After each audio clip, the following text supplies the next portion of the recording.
तुम्हाला माहित आहे, देवाचं दर्शन मिळवण्यासाठी आपल्याकडे 4 मार्ग आहेत आणि या 4ही मार्गावर 4 वेगवेगळ्या प्रकारचे लोक कार्य करतात.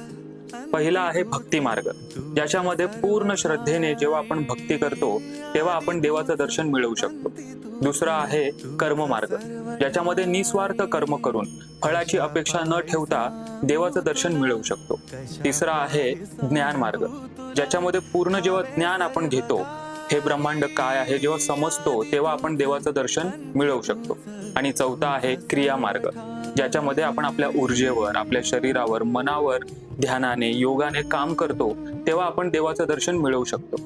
पण या 4ही लोकांना कधी देवाचं दर्शन घडलं नाही, कारण पहिल्या व्यक्तीला असं वाटतं की हे 3 व्यक्ती मूर्ख आहेत, कारण भक्ती श्रेष्ठ आहे असं त्याला वाटतं.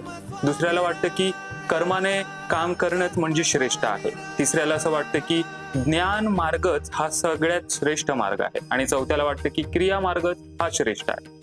पण काही कारणामुळे हे चौघही एकत्र येतात आणि त्यांना तेव्हा देवाचं दर्शन होतं. अशा प्रकारेच जेव्हा खऱ्या जीवनामध्ये आपल्याला एखादं काम मिळतं आणि त्या कामाला आपण पूर्ण भक्तीने, निस्वार्थ कर्माने, त्या कामाबद्दल पूर्ण ज्ञान मिळवून आणि त्याला एकदम मुळापासून समजून करतो, तेव्हा त्या कामातच आपल्याला देवाचं दर्शन होतं.